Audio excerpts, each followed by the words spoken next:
Hello, everyone, and welcome to A Cup and a Conversation. This is our first podcast focused on the many businesses and stakeholders in our community of Brunswick, Ohio. I'm Grant Ongst, the Community and Economic Development Director for the City of Brunswick. Today I have Mark Priebe, President of Proximity Marketing.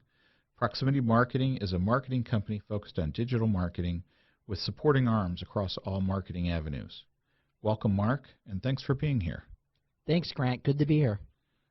So what's something that people believe you do, or some kind of myth or fallacy that people think about a marketing company such as yourselves, but really isn't? Well, I think probably people think we spend our days perpetually posting content on social media, or that we spam people. So we've had a long history in email marketing, and I love email marketing. I still do, even after all this time, because it's a very simple way to reach out to people and have a direct touch point with them. Mm-hmm. But a lot of people, when you say, hey, we're in the email marketing business, for example, they say, oh, you're the ones that send me all that spam.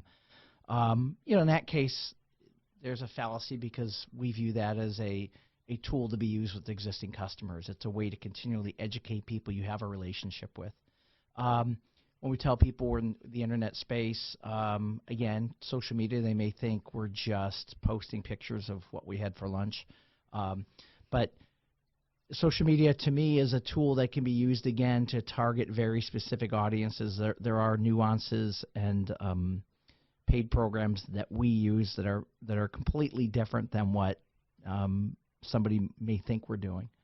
I will just tell you, Grant, that a lot of times when we start talking to companies to see how we can help them succeed, we look at what they're currently doing, and they're doing all the things you would think as a business you should do. Sure. But oftentimes they confuse activity with results. So, hey, we're posting on social media. Hey, we're blasting out emails. But they don't look at really determining, well, what is happening once you do that? Are you getting impressions? Are you getting clicks? Are you getting, ultimately for us, our win is a conversion. So did somebody take action that moved them down the sales funnel or the marketing funnel that said, yes, I want to engage with this company? And it might be a purchase. In many cases, it's requesting a quote or asking to talk to somebody. That's terrific. So over your career, Mark, what are some of the important lessons you've learned? I think you need to operate with integrity. What I've learned over time is that as a business and as a person, reputation matters. So you have to really work in an ethical environment, whether or not the client's aware of what you're doing, whether or not the consumer out there. So it's a small world. It's a smaller and smaller world. So if you build a reputation of taking care of people,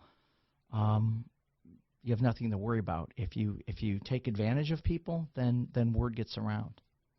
So speaking of taking care of people and community interaction, I'm aware, most of our listeners may not be, that you actually won the Community Advocate Award from Medina County Economic Development Corp at one point, just not very long ago, maybe a year or two ago.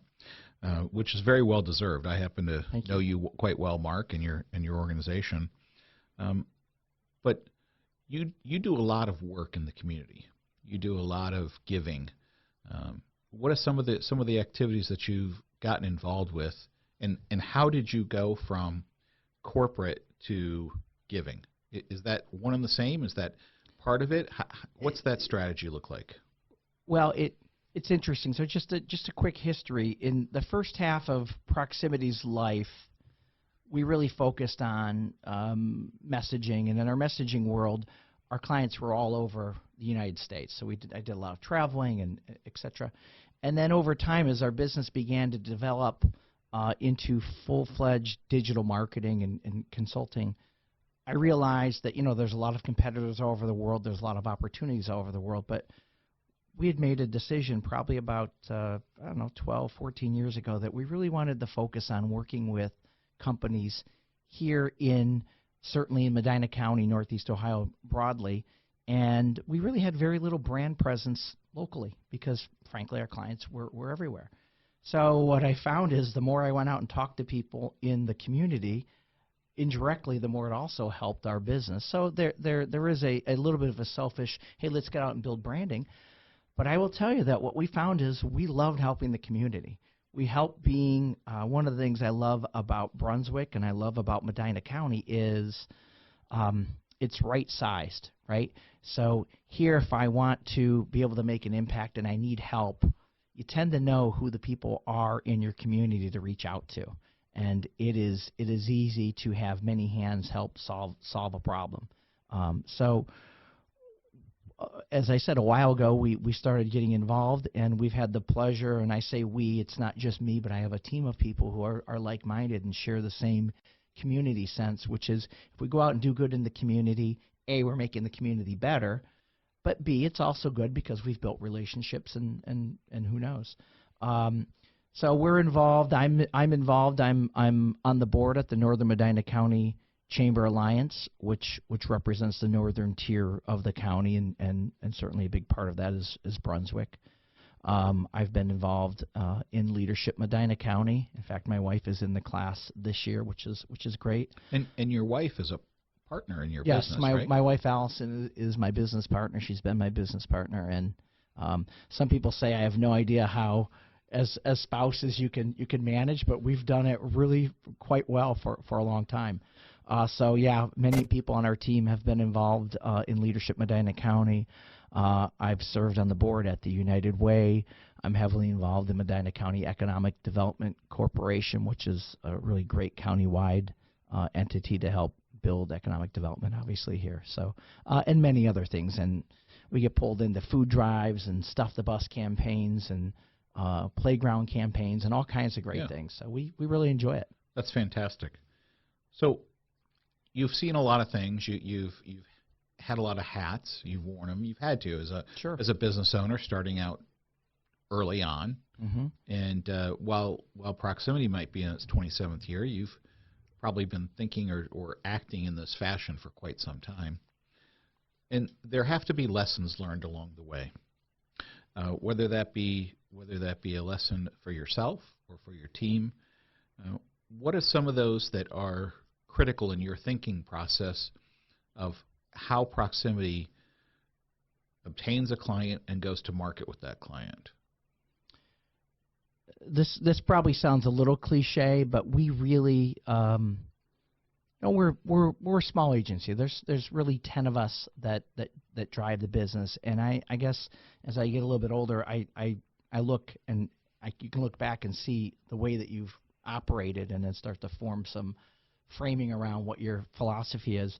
And I really do love that what we do, our why, if you will, is helping businesses succeed, right? So we act as an extension, really as a marketing agency, we act as an extension of our clients and our company. So we're part of their team. So, one of my lessons that we talk about all the time as the team is really understanding and knowing our clients, understanding what they do, why they do it, what their ultimate goals are. And I think when you align on that same page, good things happen. And, I've been around long enough to recognize that not all business is equal. So sometimes you may bring on a customer, and for many different reasons, it may not be a fit philosophically, goal-wise, expectations, etc. And what I found is it's better early on to exit those relationships and keep building on the ones that you have success and you share that same philosophy, whether it be of the world, of the economy, of your team, of people, etc. So I really believe that you should be aligned with customers. And the other thing I think is really investing in your team. We're big on finding ways to have our team involved in the community, having our team take leadership roles on projects. And if a business is built around one person or a founder, it really isn't a sustainable entity. So we try to find ways to help our team grow and be leaders. That's terrific. So you mentioned something interesting, Mark, that you're okay with exiting certain businesses, certain client relationships. Not looking at that as a failure mode, because I think sometimes we as a community don't, in the economic world, don't value failure the way I think it should be. I agree. Because it's not really failure, it's a learning process, in my opinion. Right. And I'm wondering how you feel about that. What do you look at as far as your process goes or your teamwork, and you say, what's the determining factor of this isn't working out? We need to move on. Is it just a feeling? Is there a process? Are there set series of objectives? How does that look? I think depending on the situation, it's probably all of the above, but generally it's one of those in situations. So I agree. I embrace failure. It's tough sometimes if you have a relationship or a program that doesn't work. But the great part about what we do in the digital marketing space is we can watch something and adjust and try it again, adjust and keep working on it. So when I talk about parting ways or failure, et cetera, I guess I'm thinking in terms of relationships and working with companies. So sometimes philosophically it may simply be, you know what, we've got a customer that isn't really treating our team well. And that's probably the predominant component. And if they're not treating you, it really is a partnership, right? I was at an event one time, and it was a vendor relationship topic. And one of the speakers said, well, I feel like if I'm paying somebody $5,000 that they should do whatever I want, blah, blah, blah. And the other person had said something that I think about all the time. What I'm paying them is equal to the service that we're getting, so it is a true partnership. We don't treat our vendors, and I don't like using that word. I like the term partners. We don't treat our vendors like they are beneath us. They're bringing a level of service that is meant to help us succeed. So sometimes if somebody has that attitude, you could just, and you'll know pretty early, is it going to be a good fit for us? Maybe different for other people.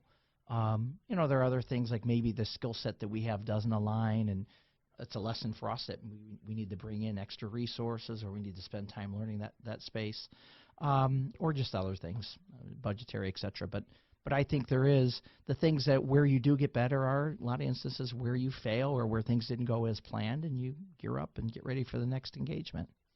That's terrific. In thinking about it in those terms, so let's say something weren't to work out when you were young in this profession and you were working through. If there was something else you would be doing or want to do, what would that be? You mean if I wasn't running proximity marketing? Correct. Sure. If you weren't running proximity marketing, if this hadn't worked out, is there some other field of study of interest you would have gone down the pathway? That's a great question, because I started proximity about a year out of college, out of Ohio State, and I worked at an ad agency for about a year, and then I looked around and said, "It's a nice company. I think I could do this." So I don't know. I think I'd probably find myself in some client-facing role, probably in some sort of sales role. I love helping people find solutions. And I'm somebody that loves the field of sales, because I really believe what you're doing, if you're acting ethically, is helping somebody solve a problem. So if you can help them solve the problem and make a living, I think that's phenomenal. So I'd probably be in some role like that, or maybe some community advocacy role at an entity. So who knows? Okay. So talking a little bit about the Ohio State University. Thank you for correcting me. Yes.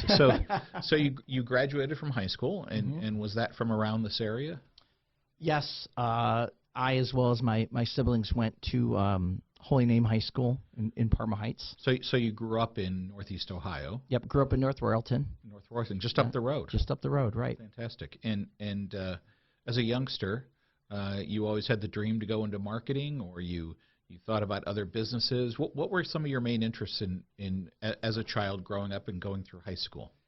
Well, it's funny. And remember, we're a public broadcast. So. You're funny, Grant.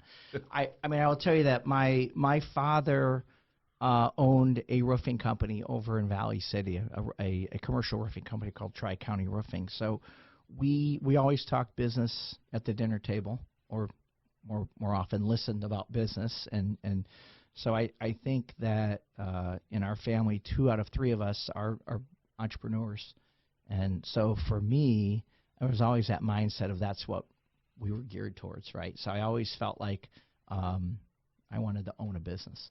I always gravitated towards the creative side of advertising and marketing.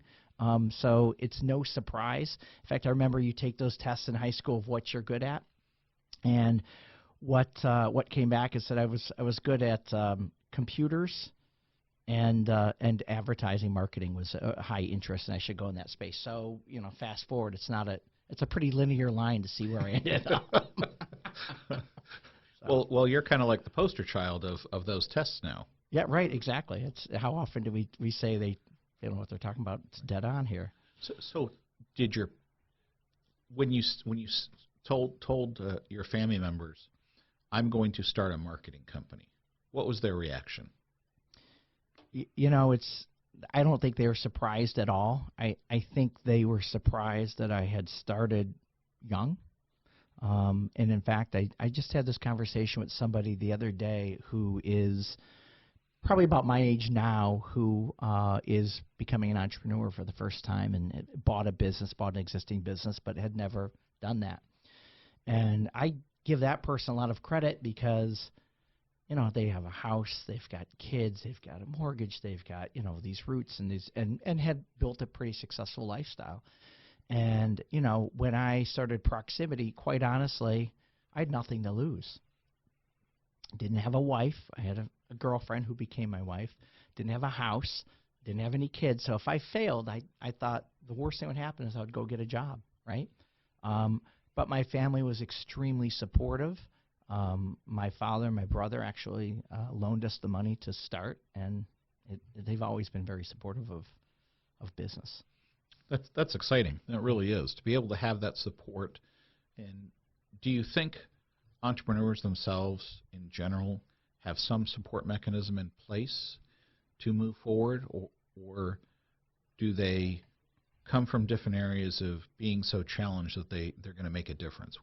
What have you seen in your entrepreneurial days? I think many entrepreneurs, or at least many that I know, have a pretty strong support base, and it's generally their spouse, right? I mean, you have to be a little bit of a dreamer, a little bit crazy to start a business, and you have to have the sort of suspended disbelief, I guess, is the phrase that the majority of businesses fail in the first 5 years, and nobody starts a business saying that they expect to fail. So you have to convince yourself. But it's tough. Owning a business is not for everybody. There are many ups and downs, and it is not like, once you flip the open sign, business starts pouring in. It is a knockdown, drag out battle that takes many years, right? So having a good support system, I bet you there's a correlation between having a strong support of maybe peers or certainly family relative to those that succeed. Because you take a lot of lumps. I can attest to that, actually. Yes, I know you can. So, what makes you happy? What makes you smile these days, Mark? When you look out the window and you see the world and you want to go experience it, what helps Mark move forward? Well, I take a lot of pride in that we have been around as long as we have. That we have built a nice level of success. I was thinking about this Grant, because we have our company party coming up, and I was thinking about what I wanted to say. And to me, again, we're highly motivated by seeing the success of clients. So how do you measure the success of a company? Well, you look at a client and they're putting on an addition. They're hiring more people. They're investing in their people. They're spending more money with us. All of those things are great indicators that we're helping clients grow. So for me, I think I'm at a point in my career where looking at those as wins is pretty awesome. That's excellent. So, did you like school growing up? Did you like school in college? Did you thrive in those environments? I did like school. I really, I was 12 years at Catholic school, and I did really enjoy school. Still have many friends from there. Went back and was on the board at Holy Name for a long time because my kids went there as well. I felt like I really enjoyed that. Was I a model student at The Ohio State University? I graduated. But I mean, I think college is learning to be an adult, right? So being away is how do you take responsibility and do it. So I enjoyed the classes. I think back now, and I think education's wasted on the youth because there were so many great resources and things that I probably could have taken advantage of. And my main goal was to basically just get through school. But I did, and it's been great.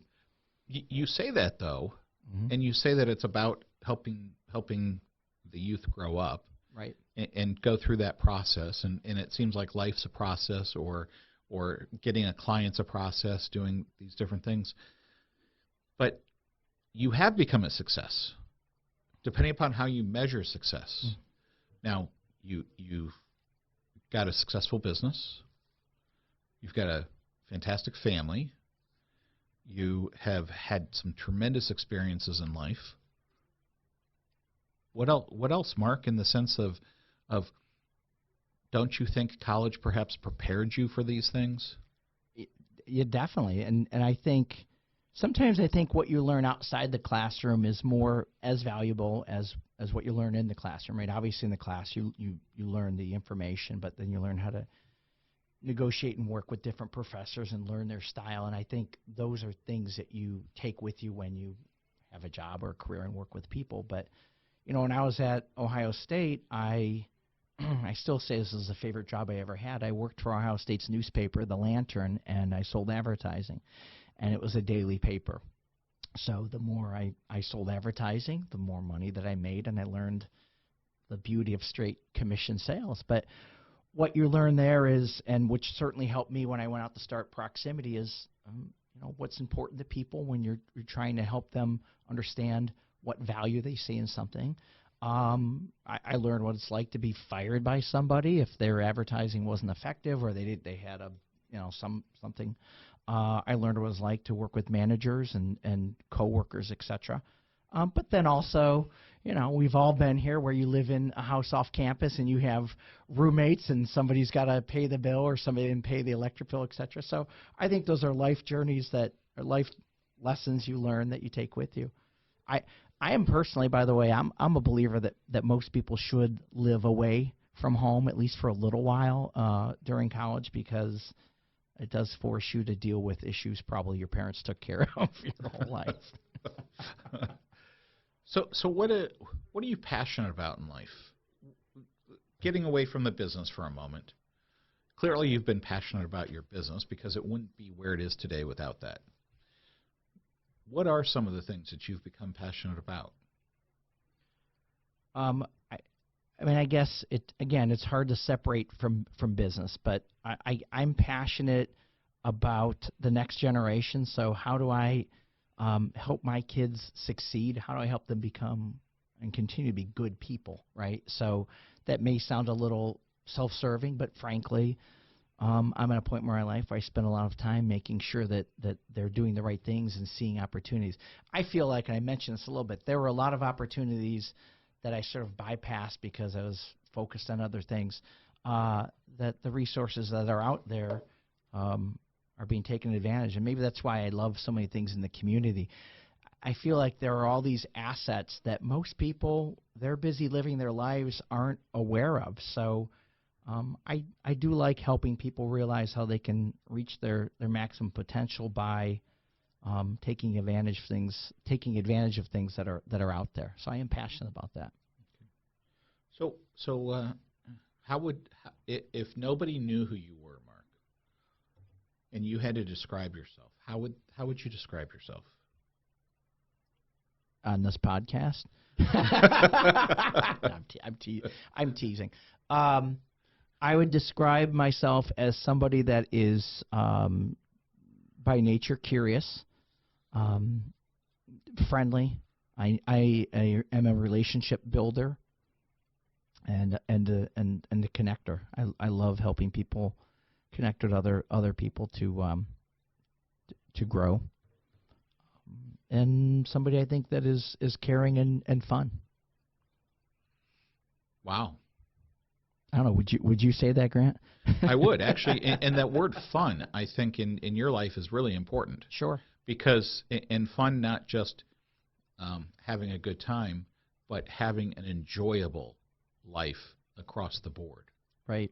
I mean, would you say that when you look at things out there and you talk about wanting to make sure your kids are good people, would you say that it's important for you to work with your children as you have, and I know you have, for them to look at life as being, look at all these opportunities, but remember, be nice? Yeah, I think, we're here, and the things we have around us make our world, right? So what we choose to bring into our lives. So I am one that thinks being positive produces positivity, right? Being grateful, you find more things to be grateful for, frankly. So I'm a big advocate of fun. We like to bring fun to our office through lots of different things, surprise events that we have, things that are just goofy and fun, and taking, trying not to maybe take our work seriously, but not take ourselves seriously, right? I think there's a lot to see out in the world, so we've done our fair share of traveling because there's a lot of great things to see, and we spend a lot of our time away from work. We work like dogs during the week, but on the weekends we decompress. We have a place up at the lake, and we like to go up there and have fun and just forget about things for a while. But I think you have to have good, I guess people today would call it work-life balance, right? But you can't burn yourself out, and you may as well enjoy the ride. That's a good point. So Mark, this is a cup and a conversation. If you could have a cup of coffee with any person or persons in the last 25 years, who is it that you would have that cup of coffee with? It'd probably be Carl DeForest, I would say. You mean Carl DeForest, the city manager City of Brunswick? City of Brunswick, right. Boy, that's a great question. I guess I've always admired inventors. So if we're going past that, the Thomas Edisons of the world, maybe people who maybe don't share exactly the same worldview, but have done some really incredible and bold things out there. Elon Musk would be somebody today, for example. I always wanted to meet Sam Walton. He built something from absolutely nothing in one lifetime, and you look at how omnipresent Walmart and Sam's Club and just the incredible success. And to me, I guess I've always loved that one lifetime build, and not somebody that's done something over 3 or 4 family generations. So from that standpoint, I'm always intrigued by people who come up with something completely different and take that chance. And sometimes they succeed. Sometimes it's the 3rd or 4th thing they try that makes it happen. That goes back to our discussion we had earlier regarding failure. It's okay to fail and get back up. Sure. Yeah. Heinz 57. Yeah. Exactly. Right. Abraham Lincoln. I mean, it's one of my favorite stories. I mean, he, I think, ran for 6, 7 different political offices, failed every time, failed in business, had some mental breakdowns, etc., and kept going, and becomes president of the United States. Yes, very much so. So what's something that people don't know about you, Mark, that you think that would be important for them to know about you? I mean, you've been very revealing here, and we appreciate that, but what's something about yourself most people don't know? I don't know. I don't know if there's something that would be important to know about me, because I tend to be an open book, right? So most everything that I I guess a lot of people would say, boy, Mark is fun. We love going out, and I enjoy, for example, live music. So that's a lively scene. But in my quiet moments, I enjoy sitting on my porch, drinking coffee, watching the birds and being sort of just a quiet nerd at times. Because we all need some downtime, right? That's true. That's true. So we're currently in the holiday season, as they say, as opposed to Merry Christmas, Happy Hanukkah, Happy Kwanzaa, the holidays. What is your favorite holiday?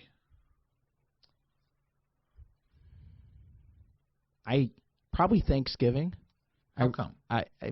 Because it's time with family.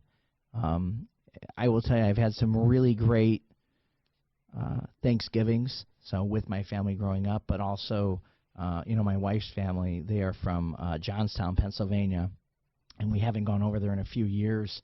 But I love going over and the old school, sitting at the kitchen table.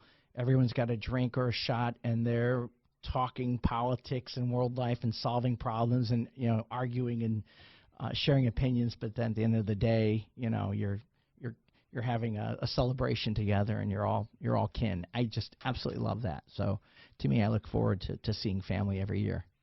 That's great. That's great. So Mark, you've built a successful business. You've been here in Brunswick for many years. You have a fantastic team at Proximity Marketing. So how has the city been of value to you, your employees, your Proximity Marketing? How has the city of Brunswick been your catalyst? I love being in the city of Brunswick. It really was a blessing that we came here. We came here, frankly, because when we were on the market for a building, this building was available, and I didn't put a lot of thought into other than maybe where our team would be relocating from, et cetera. But we've been here in Brunswick for, I think, maybe since 2005, and I will tell you, just from the help from the city of connecting, being introduced to people, being made aware of opportunities in which maybe there's a problem to solve, being asked to participate in things where we could lend a hand. The city actually, frankly, has done a great job of making sure all the tools that are there for business to succeed are there. Luckily for us, we don't have a lot of issues with legislative or even infrastructure things, but I can tell you, everybody around me, I'm in the industrial park and the business parks here. It's important for them that they can run their businesses successfully by making sure the roads are in great shape, making sure there's infrastructure here, like our fiber network, et cetera. So the city's been great. I've had the pleasure to work with you and work with others, and it is very pro-business, which I very much appreciate, and it's good for everybody. Well, Mark, we're thrilled you're here. A couple other quick items that I want to make sure we do cover. I know you thought that was the big conclusion, but no, we have more, just a few. Okay. So how do you channel your energy? I mean, you tend to be an up guy.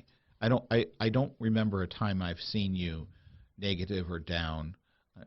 Everybody vents at some point in time. But how do you channel your energy, and does that require you to be the intense Mark, or the laid-back Mark, or the Mark that can't handle technology at times?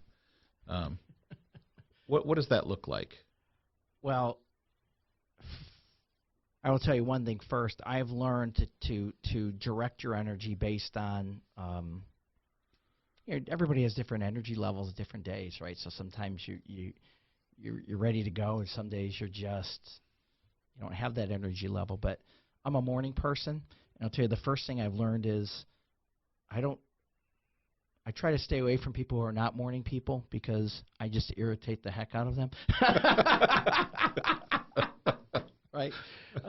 But no, in seriousness, when I am off my game or don't, I need to channel energy, I just try to find quiet space and work alone, or work on rudimentary tasks, and let my team do the things that they need to do. Or if it's client facing, I have a great team, so I could step away from pretty much anything going on and know that they're going to take care of it. So if you're in a bad mood sometimes, or something else is in your life, you're better off being removed from that conversation and and redressing things later. So, yeah.